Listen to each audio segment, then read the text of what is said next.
Think Like a Billionaire by Donald Trump. This book was very interesting. It was a how-to book on Donald Trump's mindset, obviously how to think like a billionaire. There's a couple different concepts that he discussed in this book. Frugality was a big one, making sure that you take care of whatever stuff you have. In his case, real estate, among other things. And there were some other philosophies of his that were woven in there. Nothing too different from other success books. What I did get from this book was his daily routine, in that he had it was ridiculous. He had somewhere between, I would say, 100 to 200 contacts or meetings, phone calls, briefings from his team or other people in the field or friends or acquaintances. That was the biggest takeaway from this book, was his daily routine. Towards the end of the book, it actually gives a week in the life of Donald Trump.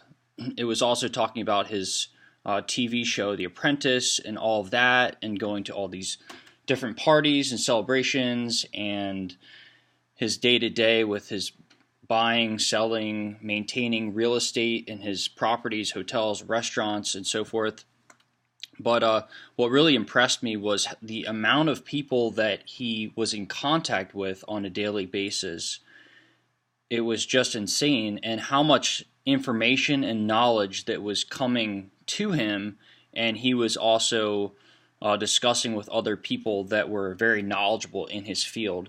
And so I think the main takeaways for me and for you as well are just the importance of creating a mastermind group, basically a group of people that have like minds, that are in tune with achieving their goals and helping one another achieve goals, and how important just talking with different people in different fields and getting a handle on basically how to operate, how to operate effectively, how to get the best information and bounce ideas off of one another, get the best ideas from that process of bouncing those ideas off of each other. So that was my biggest takeaway from the book.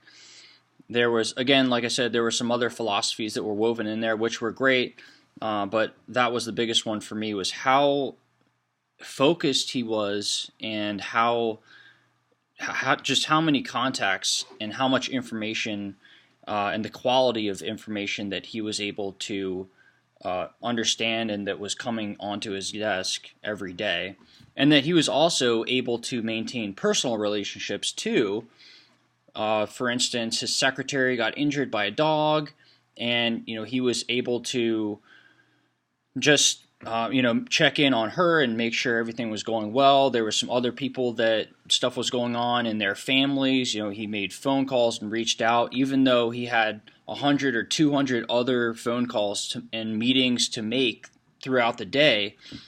So it was really nice. I mean, I'm not very political at all, so whatever's happening with the presidential election, this is just a book that I've been reading, and I've been studying wealth lately, so nothing to do with that. But he has built wealth, and he's lost it, and he's built it again. So he clearly knows something about that. He is a billionaire. So there's definitely something to learn from him in at least that aspect of his life. So that's what I'm all about, is just taking the best of what people have to offer and learning from it, and benefiting others in the process. So I hope you enjoyed that.